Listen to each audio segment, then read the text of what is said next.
Annyeong, it's Mikey here, and guys, today I have a really interesting board with me today. Now, I want to thank Yunzii for sending me out the AL65. Now, this board, as you can see from the back of this box, comes with this really nice, hollow design, which technically it's not hollow though, so we're gonna have to go straight into the unboxing, take a look, and see what this board's like, and if it's any good compared to some of the competitors. So let's go straight into the unboxing, and please make sure to like and subscribe. So starting off with the unboxing of the Yunzii AL65. Now this box is really beautiful, I gotta admit. Yunzii did a great job in the packaging of this, especially with the theme of the board. Thank you again, Yunzii, for sending it out, because this is really interesting to try. Actually, I really like the design. This is the first time I'm trying more of a hollow design. But of course, as you open the box, you get two different manuals, one with the shortcuts, one with the manual.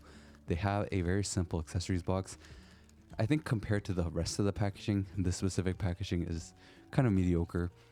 One thing I do wish that Yunzii would do, especially as they keep trying to do more better builds and things like that, it would be nice to see something a little bit more cool in terms of the accessories packaging as well as accessories. So of course you get two different type of keycaps, so something to change out the actual transparent keycaps, and then of course another set to change out the MAC. So now we're just going to put them away to the side before we go into looking at the actual board, because I'm really excited to check out this board. And of course, taking a look at the keyboard, and underneath actually I found the cable. This is a very basic cable. You know, it's kind of disappointing with the basic cap puller and switch puller. I would have loved to see Yunzii really putting a little bit more effort into the cable, especially as they bring out designs like this, something that matches, that is a little bit more higher quality feeling, would be nice to have, because these cables, I'm gonna be honest, the basic cables are not that great. If I were to plug it into my phone to charge with them, you're not really gonna get great speeds. So opening it up, one thing they do is always plastic wrap their keyboards, so we get a really beautiful new keyboard. Now the design of this board looks amazing. I do appreciate the design. It actually is quite light. I was surprised of how light this board felt, especially as it's an aluminum board. Now we're gonna have to weigh this board before we go into a sound test, and this thing weighs only 1 kilo.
So now that we've finished with the sound test with stock and lube, we're going to have to actually take a look at this board a little bit more.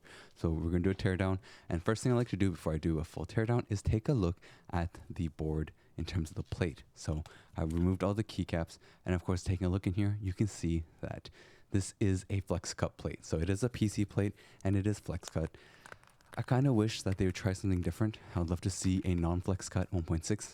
That's something I think a lot of people would love to see in these boards, and companies to stop doing these flex cut boards.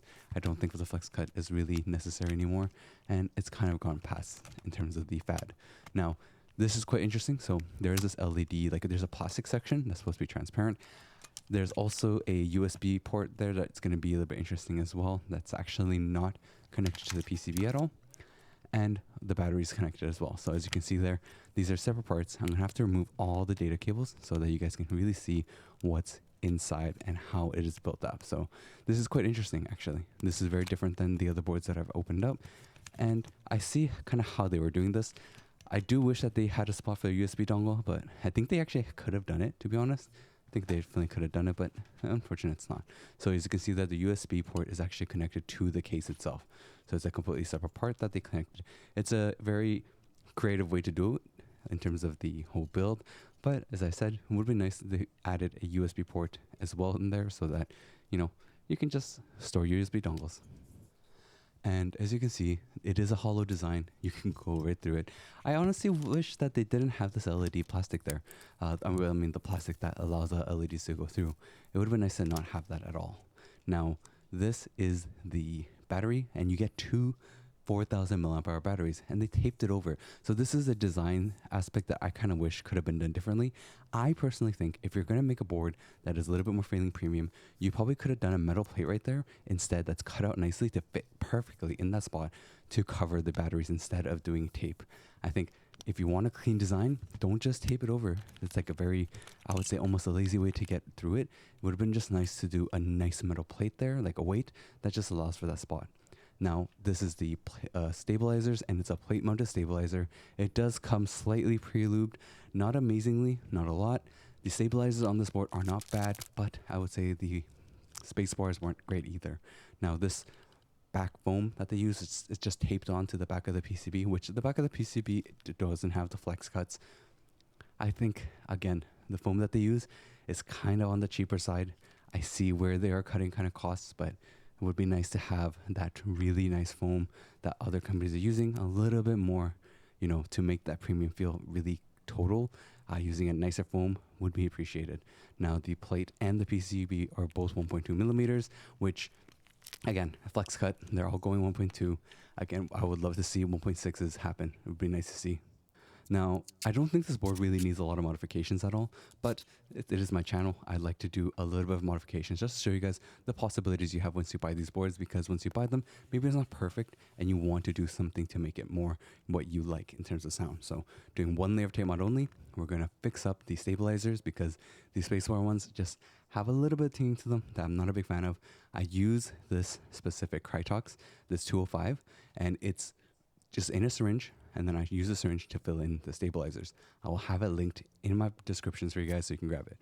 Now I'm going to also modify the spacebar. So we're going to do 2 layers just because there was a bit of hollow sound, and then here the sound test.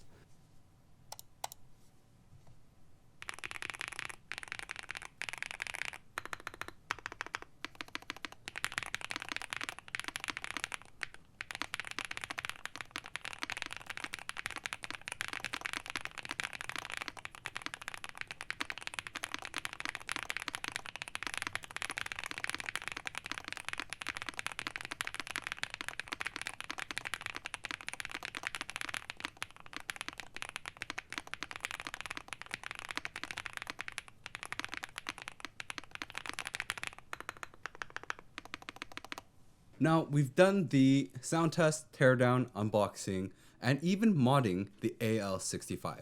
Now, what are my thoughts in terms of sound test? So, straight out of the box, the switches are really well done. I think the Gateron switches, the Zero switches with Yunzii, are actually probably one of the best switches that Yunzii is selling on their site. And pretty much with their boards, I think if you're going to grab one of their boards, I would highly suggest you get the Gateron Zero switches. They're really great in terms of like no stem wobble, very easy to use a switch opener to open up and lube them, and they do come pretty decent as well as stock. This board though, in terms of like the sound profile out of the board, even looping the switches, it's not as creamy as say some of the other boards that I've tried with Yunzii, like the AL70 and the AL80, as well as the AL65 that 68 that I tried with the Gateron switches, which sounded a lot more creamier. Though I would say now, like using these Gateron switches, I wouldn't even call them that creamy. Like as you can tell, like this is a lot more on terms of the like stockier side, I would say. If you are looking for something creamy, of course, like the milk switches that Yunzii sells will sound a lot creamier than these switches, just because with this specific board, I think the sound profile that comes out of it isn't going to be that creamy of a sound. Though if you do the tape mod, it does help dampen it a little bit more. I would highly suggest you remove the back foam like I did and then tape it and then put the back foam on top of it. That would help a lot with the dampening to make it, of course, a little bit more on the creamy side. Of course, I really do think the design of this board is really well done. It does feel like a really nice premium board in my hands as well. I think Yunzii is really doing some really cool things, and they're really stepping it up in their games with their boards. It's still on the budget side, right? So it's still around the 130, so not super budget, but definitely cheaper like than some of the higher end boards out there. I would say Yunzii's boards are getting a little bit more budget over time, though this one definitely is a little bit on the pricey side. And it's not really actually hollow either. It's actually an LED bar here. I think if they removed that, it would have been really cool to see without it. I'm gonna go straight into like taking a little bit more in-depth look of the board and like the backlighting and software, and even doing comparison with other boards out there. So let's go straight into that.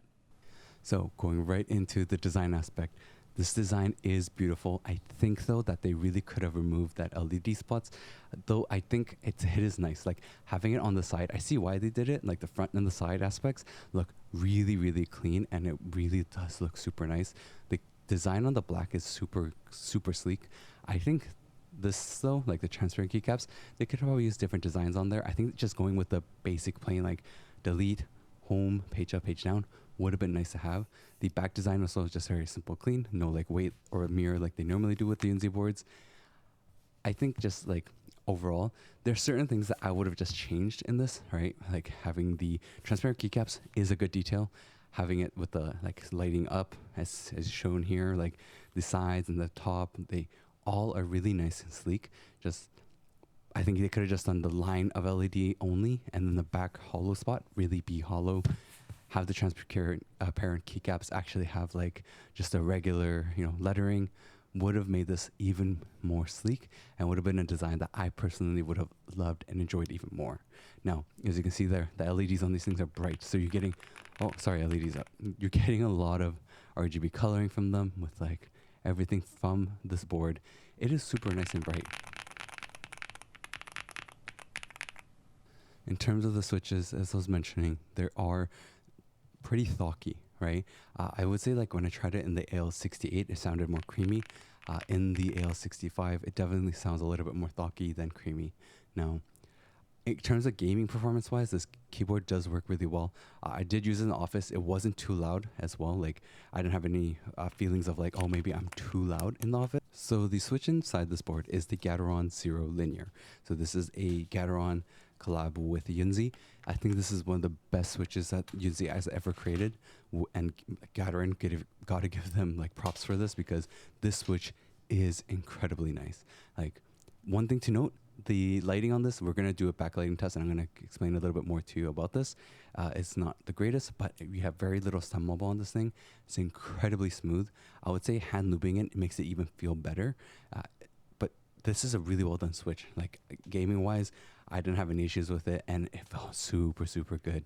And it also sounds really nice. But going to the backlighting test. So as you can see here, this board has so much lighting. You can see it lighting around the sides. Like that's how bright it is with this board. And going through the different colorings here, you can see like with the red. And of course, like all the lighting performance with like the transparent keycaps too really gives off that really beautiful look from it. Like I think they did an amazing job in terms of really designing this to have that nice RGB and allowing you to really feel like you have a bright board. They did a great job. I really think Yunzii is really making a huge strive in terms of improving their products in total. One thing to note though is I was trying to really get the color for you guys to really show this and portray this, but one thing about the Gateron Zero switches that is kind of a negative is that it affects the backlighting of the board. So you can see here kind of how the lighting with this board, where it's not perfect green where it should be green. And when you use a white light, it actually is going to come out blue with this switch. It's because of the color of the switch, the housing, and it actually does affect the lighting heavily. You may not be able to fully see it on camera there as I've done the changes, but it will make it a very, very light blue color added to it. So you can't do a just pure white color on this. Now, the side lightings is actually really bright. It looks incredible. As I said again, would have appreciated it if they actually went with a hollow design that really allows it to shine through there without having that diffuser there. I think it would have been an even nicer design in total. But They did a great job, and I have to admit, if you like RGB, that will work well for you. Now, going into Yunzii's website, we gotta find the AL65, and here you are. It's at 132.59 USD on sale. Normal price would have been 163. That is quite pricey. In the images, it makes it kind of look like the board is actually hollow, but as you saw in my review here, it actually isn't. This thing though has a huge battery life. One thing to note, when you do use this in wireless mode, you will have it fall asleep, and it does take a little bit of time to wake up. So keep that in mind for yourselves. If you find that annoying, you will find that annoying with this board as well, is it does have a sleep mode and a sleep time after you not use it for a while, and it will take like I wouldn't say a long time, but you have to press a key, it'll wake up, and then you can type again and it'll work no problem. Now this is VIA supported, so you just go into the software section, download the JSON file, make sure you save it into the right folder, and all you have to do is load it, and once you load it, you'll have the whole VIA file to work with. Now, one thing I love about VIA, and I appreciate Yunzii really focuses on it, is that they can do so much customizations on this thing, and it's really it's universal, really useful. You can go into like super in depth if you are someone who wants to go with the macros and even more. And if you're someone simple, it just makes everything easy. Now, you do get 2 different color variations that you can work with. It actually allows you to do the underglow, meaning the side lighting, and you can also change the backlighting of the keycap. So great job, Yunzii. I love when companies actually go into this effort to allow you to change every single aspect of the lighting of this board, especially when you have that available. There were certain boards out there that I've tried and they didn't have those options for customization, which I found very unfortunate. And now, of course, we're going to do a quick polling rate test, and you do get 1000 hertz. As I mentioned, this is more than enough for your basic gaming, unless you want to go really competitive where you go into like Hall effect boards, but mechanical wise, 1000 hertz is more than enough just to play your games. Now, the next thing I really want to do is go into reviewing this board and comparing it, sound tests, right? Sound comparison with other boards, as well as a little bit more in depth, and see where does this line up in terms of the competition.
So now I want to give you guys like a look at each board. So this is the AL65, the one that we're reviewing right now with the hollow design. Beautiful design. Again, you have 2 colors, white and black. This thing has 8,000 milliamp hour battery, largest battery out of all the 65%, excluding the Electric Zoom 65V3, but we'll go into details about that a little bit later. So 2 different colors, 2 different switches, the Mophie 2 or the Gateron Zero Linear, which I would say get the Gateron Zero Linear. I think it's just a better switch in total. This thing comes with VIA support, which doesn't mean it's like 100% compatible with VIA. It's a long story. You're going to have to actually look into the compatibility list with QMK to see about that. Does have a lot of great lighting in it, which is amazing. But this is the AL68, so this one's 112 USD. So we're looking at a $20 difference between the two. This thing comes with one extra switch, right, which is the cocoa cream, and this thing has the nice like mirror on the back design. Of course, comes in two different colors. You also have a total of 6,000 milliamp hour batteries, which is another good amount. And honestly, it's still got a lot of battery life. Again, it's another Yunzii board. Does have the like sleep issue where it does sleep for a bit. Now, it does have the flex cut just the same as the AL65, and it has double PBT keycaps, but the AL65 doesn't really give you those answers for that in terms of the actual keycaps. So something I can't really give you guys a full answer to. This is the Epicmaker P65, another board I tried at 120 USD. Comes in two different colors, black and khaki. I love the khaki color. It's super, super nice, and I really love the design of it. You also get a volume knob. This thing also has 4,000 mAh battery with an FR4 plate. 4,000 is only half of the AL65, which is quite unfortunate, but you do have volume knobs, so there's going to be give and takes for different things. I would say the P65 is a really clean design and has a little bit more of a like a clacky thock sound to it. Now, this is the Zen 65. So I did make a mistake saying that maybe this is going to be over, but it's actually not over yet. So you can get the discount for it. This thing has the light version, which only has 3,000 mAh batteries, though it is a quick release board. So there's that benefit to it. So it's more modifiable. You have the Ultra, which is supposed to be 140, 150 USD, and it's going to be like 180 once it releases. So it is quite pricey. It only has 6,000 mAh battery. It does have an FR plate. It's flex cut a little bit weird. I'm not a big fan of how they did the flex cut. I love the design though. The design is great. Wapkey, I have to admit, makes really nice sounding boards, uses really nice switches in their boards, but it is quite pricey. And when you consider it, I think for that price, they really could have made the battery instead of 6,000, 8,000 mAh batteries. But it is a well done board. I have to admit, has a spot for USB dongle.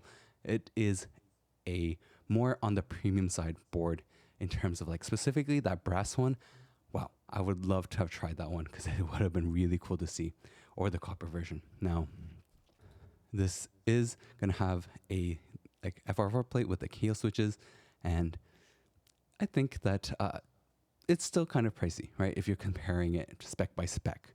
Now, this is the Lucky 65 V2. It's at 126 USD fully built. Most of the kits are actually DIY kits though, so keep that in mind for yourselves. This thing only has 3,750 mAh battery. It's still with the FR4 plate. I think this one, there is like a hit or miss with it. The switches is a very creamy switch, but it does have like a little bit of a scratchy feel to it.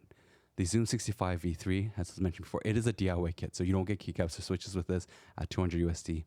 It's one of my favorites though, in terms of the like 65%. It is really clean and well built with a lot of customization available, and you can really kind of tailor it to what you want it to be, but you are spending a lot more money, right? You get to save 70 almost USD, technically more, including switches and keycaps, by going with this kind of build. It's not a quick release like the Zoom 65 or the Zen 65 or the Lucky 65, but when you consider what you're getting with the AL65, I think it does land pretty good in a decent spot. At 160 something dollars, like $68, I think, or sorry, 163 USD, I think it's standing at a way too pricey like point. But at 132, definitely is a good price range for this board. I mean, if it ever hits 125, I think it truly is a board you should grab. Now, I hope this video really helped you guys in seeing if this board is worth it compared to some of the other boards out there. Like I've had the Zen 65, I had the P65, I've had the AL68. I've also had so many different, actually 65% boards, even the Meletrix 65, Zoom 65. So I would put this at a decent spot, specifically just due to the design. I like the aspect of this. You don't get a volume knob, so one thing to note for yourselves, if you do like a volume knob, this one doesn't have it. I think they did a great job with building this board. It doesn't actually feel that heavy, so in terms of portability use, I mean, you can't carry it during travel because it's still like over a kilo, and it will be heavy to carry around. But if you are using this for work purposes and going to office, I think this is definitely fine in terms of that. I would say that if you're paying the $170 price, this is really pricey, right? Like, really pricey at that range. On sale at the 130 range, I think it's a lot more reasonable. I really do think that they really, stepped it up in terms of the premium build of this board. But of course, we're gonna have to see what the market goes and how it is. I showed you guys the comparisons in terms of the different boards, so hopefully that helps you guys really choose which boards for you. And then of course the Zen 65, I think Kickstarter is over now, so that one's gonna be a lot more expensive, and I wouldn't really think that it's really worth it at the new price of after the Kickstarter price. So I'll have the links in the description for this board. Go check it out for yourselves to see, if you want to get this board or not. There's a white one, which I think looks really sick compared to this one. And of course, I'll have to catch you guys next time. Please go check out the other videos I got.